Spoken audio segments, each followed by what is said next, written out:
hot dog to the bun that have been our meeting so far, we have a speech by Linda Snyder CC-CL.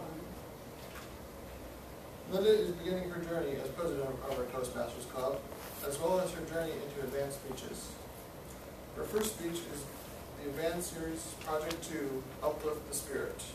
Linda is delivering an 8 to 10 minute speech, inspirational speech at that would be appropriate for a non-denominational religious service. She asks that each of you make a note on your ballot if you were inspired by her speech, so please be sure to do that. Now, sit back, relax, and prepare to be inspired by Linda's speech. You are a miracle.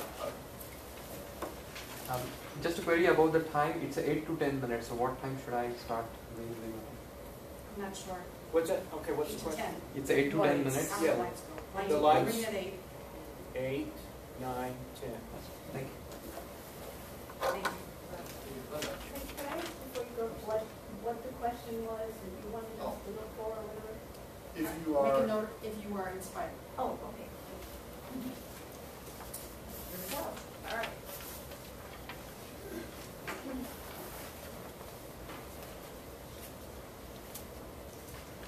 You are a miracle. You are a miracle. And I am a miracle too. We are all brought together here in our lives, and today especially, because the universe has planned for us to be here and to be together. Now, we can decide that we're here as a random consequence. Things just collided, and each of us was brought into this world. Or we can believe that we were here with a purpose. I believe that I am here with a purpose. I believe that I am a miracle. We tell you a story that helps me to believe that. My maternal grandparents met each other, and my grandfather shared this story with me. He had met my grandmother previously in this small German town in the suburbs of Chicago. And shortly after meeting her, he had come down with scarlet fever and had been bedridden for months. When they next saw each other, you know, there was no phone. They couldn't text and say, hey, here's what's going on with me. Couldn't update his Facebook status.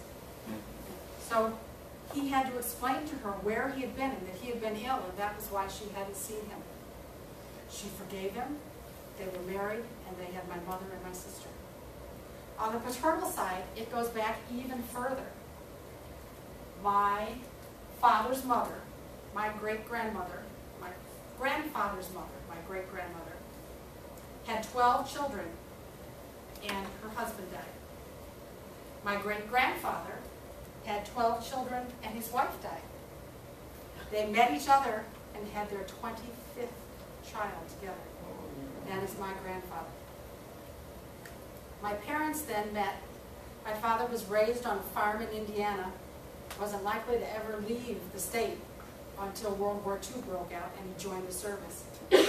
My mother was raised in a small suburb of Chicago.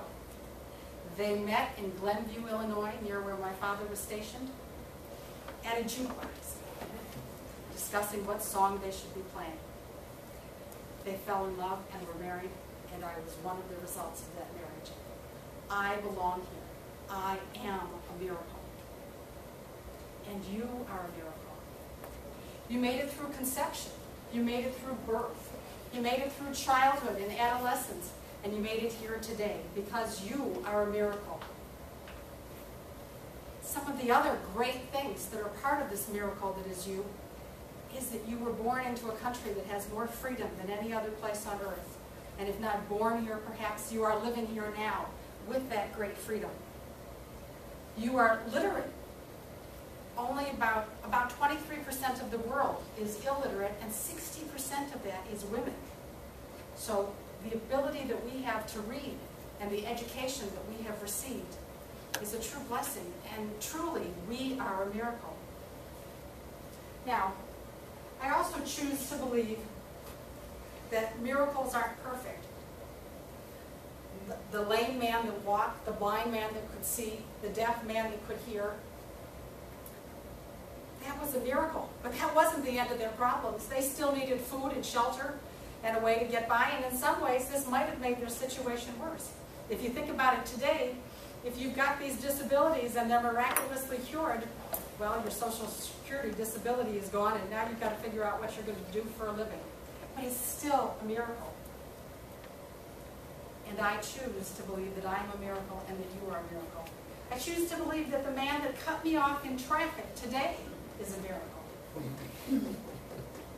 Maybe his purpose in life today was to teach me to slow down, or to pay attention, or to be grateful that I have a car and a job to drive to instead of rushed and in a hurry. Now, maybe you were born living in poverty. I was born in a very wealthy suburb to some very non-wealthy people. And my father worked in a flower shop. We spent many holidays delivering flowers to some of the wealthiest houses in Winnetka.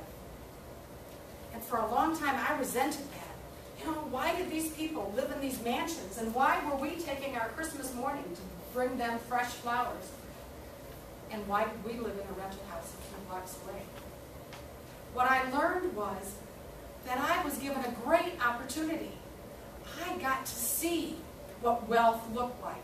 I got to walk into houses and to see how these people lived and to share their struggles, because their life wasn't perfect either. And I got the same education that they did. What a gift, what a blessing. I am a miracle.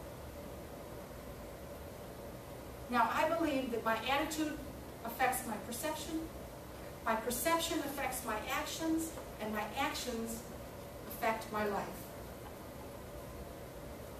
I used to have a problem with my morning self-talk. This had gone on for a few weeks, and this was a while back. And every morning I woke up and went, oh, I have to go to work again today. I don't really want to go to work. This was not what you'd call a pep talk. I call it more of a poop talk. And one morning I woke up in bed and I went, oh, I have to go to work today. And a voice came from inside me and said, how's that working for you? It wasn't working for me. Changing that self-talk in the morning can affect my whole day, and can affect my perception, and can affect my actions, and can affect my life.